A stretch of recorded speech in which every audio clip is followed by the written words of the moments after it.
What's up? How are you? Good. How are you doing? Doing good, man. I appreciate you guys, being so flexible with the interview. Oh, yeah, no problem. Yeah, I have my daughter's, she had graduated cheer camp today, Oh, that's awesome. and I forgot that it was today, Mm. and she gave me the rundown last night. Always missing something, always missing something. So, yeah, Aw. I had Yeah, to, no problem. I I'm had to glad you got to step go. up for pops. How are you, man? I'm doing well. Yeah, it's a little hot. We don't have like central AC here, and I'm in Southern California. Me too. Oh, you are? Where are you at? Ventura. Okay, cool. Yeah, I'm in Fullerton. Oh shit. But yeah, we're like an upstairs apartment. It's pretty hot, so it's just part of the thing. The No, summer kind of yeah, crazy. SoCal. Yeah, yeah. I'm on my phone. Let me know if you're having any problems No, or we're anything. good. Cool. Well, let me pull up some of my notes.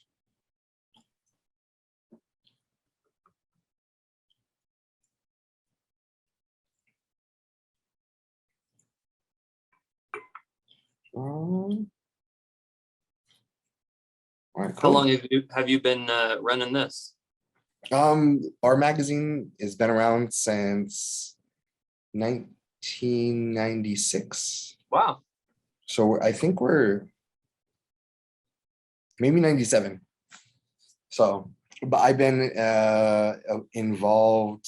I got brought on around 2011, 2012. Okay. So yeah, and now I'm business partners. So That's great. here we go. Congrats. Um, so I love your guys' music. Thank you. Um, and you guys are, well, first tell me about who you guys are and how the band came together. Sure. Yeah. So it started, I want to say like 2 years ago now. So it's me and one other guy. And he's a producer that I met online, actually. So we met on YouTube, doing like a remix competition. It was super random.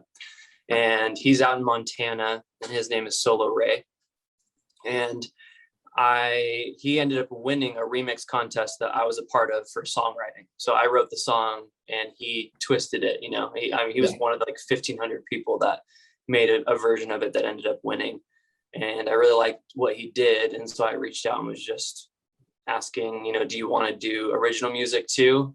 Because I was at the end of another project of music that I do, and had been wanting to do some atmospheric like pop music. I really love like atmospheric pop. Like I was thinking about it today because you always get asked the question like, who are your influences and things. And I've never really been sure for other music that I write, because I do write some like singer songwriter kind of stuff. But for this, I was thinking back on like Imogen Heap's record from 2009, Ellipse. Right? Ellipse. I think that's the name of it. Yeah. I'm getting it wrong. But yeah, it was like really influential to me. I remember super being into that record. And then like Coldplay, I've always liked.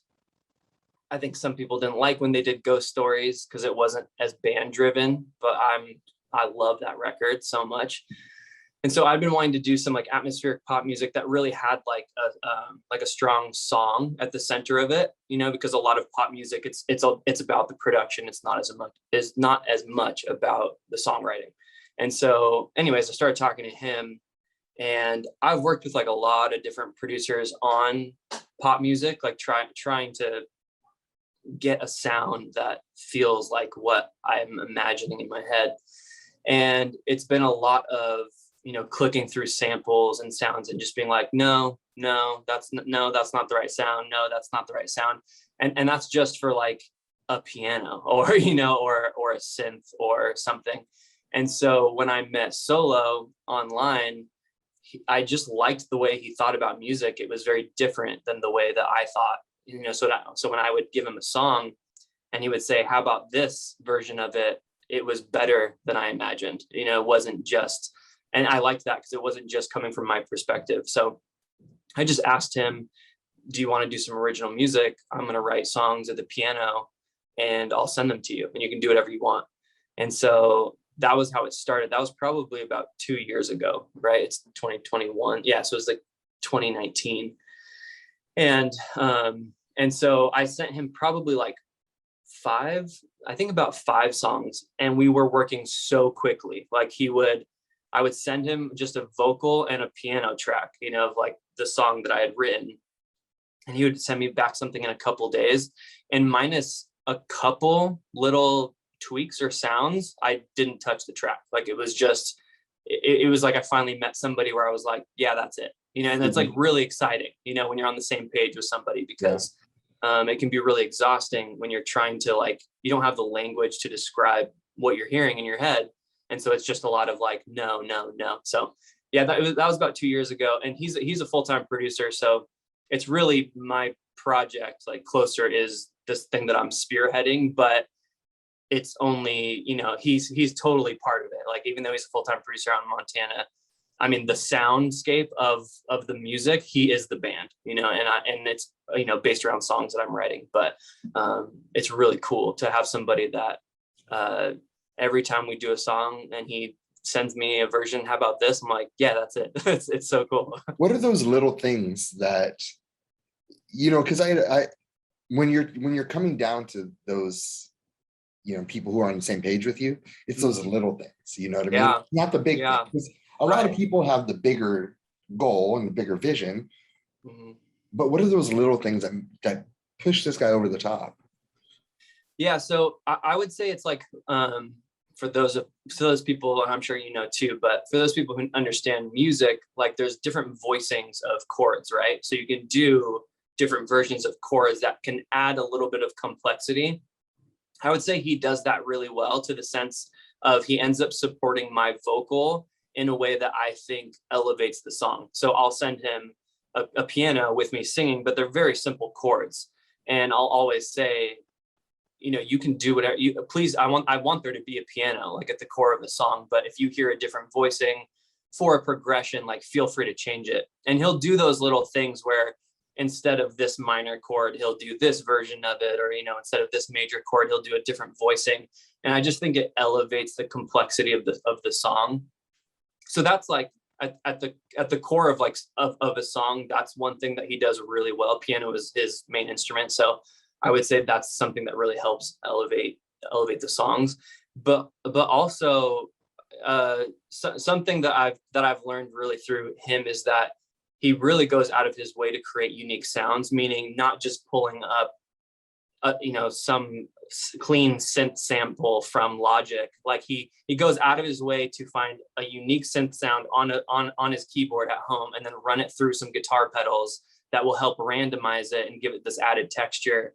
And every time he sends me a song and I start clicking through the individual stems, because I'm obviously hearing the song for the first time, is like, oh, here's the whole thing. But when I start clicking through, it's just really obvious that he has a really great ear for adding very complex things that are building up, to a whole that's like really, really exciting. And I would say our approach is similar in that way, because sometimes I think that people have a tendency to do too much. And so they're like, I need to make the song exciting. Like, I need like a lot going on. But really what I think it is it's a lot of very simple things stacked on top of each other that end up adding up to something that's really fascinating or interesting. And I would say he does that too, really well. Like, he's adding a lot of simple, interesting things that when they add up to the big picture, it's really captivating. But yeah, and like little like structure highlights, like when I go into a bridge, like when I'm writing and going into a bridge and there's a chord change, he's also complimenting those moments where I know I want a moment there, like going into the bridge. Like this song, that our first single, One More Time, there's a very definable bridge, like it soars into the bridge, in my opinion. That's like one of my favorite parts of the song. And he has these big synth stabs that kind of like announce that. And that stuff where I'm just like, yes, that's exactly what I want it to feel like, because it might be easy for somebody else to just like, oh, it's just another part of the song. But he's really good at highlighting structure, structural moments, which is really important when it comes to songwriting. because you have to be able to tell people where they're at in the song. Like, is it taking them on a journey, right? And so yeah, it's one of those things where it's a partnership that works really well when we just get each other and move really quickly. You know, we've had songs done in 2 or 3 days, and we're not even in the same room. It's like, you know, and that's what I've noticed is the journey and the buildup. And I was watching a documentary. Don't like, people will kill me. I'm not comparing it, but it's very Phil Spector-esque. Oh, Phil cool. Spector built, like, he's an asshole or whatever, but when he would make his art, he created this thing called a musical wall. And it's like the best example of that is You Lost That Love and Feeling. You know that it's going. Right. And in modern music now, it's really not. It's just, right. Here it is. There it is. You know what I mean? Right. And there's a trajectory to the song. Yeah. And it tells a story without the words. Right. And then you throw the words on top of that. So, and that's something I really appreciate about your art. Cool. Thank you. Yeah. I agree. Like, I think a lot of pop music is very much this way. And, or, you know, like the pressure is that the hook or the chorus always has to be that moment of relief.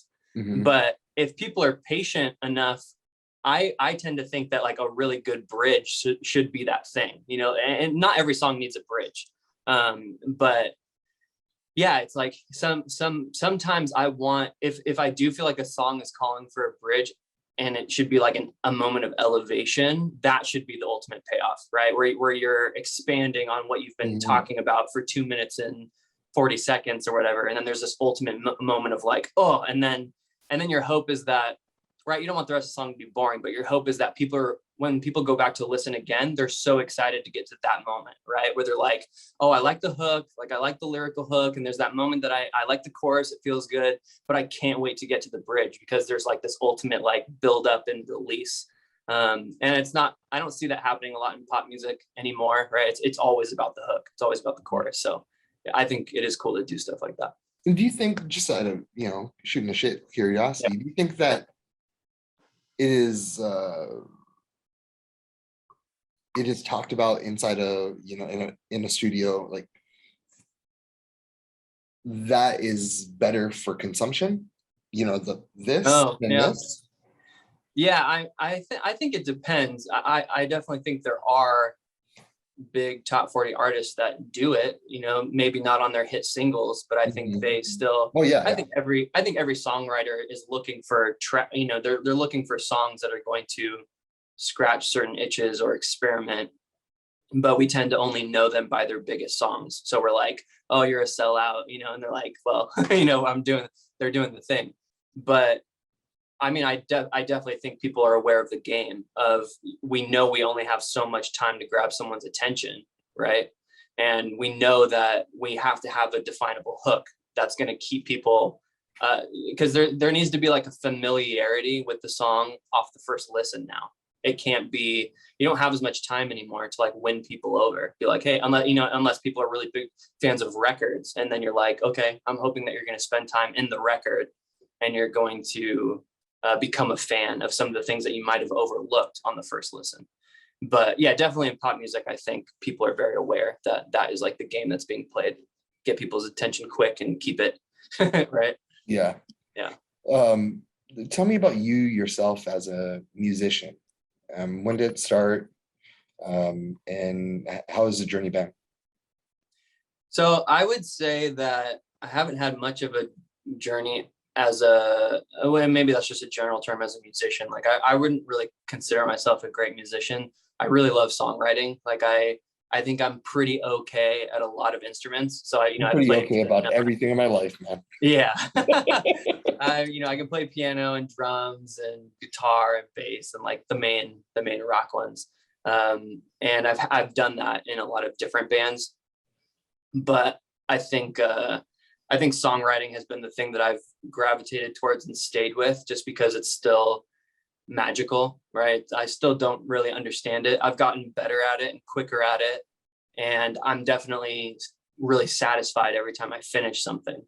But it still has a little bit of this like magical quality in the sense that I don't really understand how it works. It's a very mysterious thing. So I think that's How why do I you keep. prepare? Sorry, How do you prepare? prepare for writing. Yeah, I mean, well, I'm a comedian, sort of. Oh, cool. Like I said, Cool. pretty okay. I'm Yeah. a pretty okay comedian. Yeah. And like throughout the day, like I have notes, right? And I Yeah. keep the book. Yeah. Yeah. It has, my stuff in it. And I write down like, oh, dad WrestleMania, which reminds me of a story to tell about my dad, but Yeah. about WrestleMania. And so how do you prepare while you're writing? I don't know if I prepare so much. I definitely go through like seasons of writing where I just write a ton, and I kind of have always entered projects that way. Like I make up my mind, I'm going to write 10 songs. Like, this is my goal. I'm going to write 10 songs. And then I'll spend the next couple weeks just really aware of what do I want to write about? What am I going to say? What am I listening to right now that's kind of influencing and that kind of thing. But because I would say right now I'm not writing at all. Like, I haven't written a song for, 2 months, which is probably not very much time compared to some other people. I don't know. But yeah, I would say that I'm definitely somebody that as soon as something is weighing on me, I'm going to the piano to like talk about it, so I'm not having to do too much like got to get in the mindset to get ready to like write music. It's pretty reactionary of being like, I'm going to write today, or, I'm going to do this. But I definitely do what you're talking about too. Like, I will pull out my phone and like a core concept will be on my mind of like, there should be like, I want to write a song about this. And it's like 2 words or 3 words, because I always think that the strongest songs for me personally, like lyrically, can be boiled down to like a single idea, right? Which is just like, this is what the song is. And then you go to write it and you have like a really grounding structure to base the song around. So I definitely do that too. I take out my phone and I do that with writing too. Like when I write for the magazine, yeah. I'll latch on to something. Let me see if I have anything here that can, it's an example of it. Yeah. No.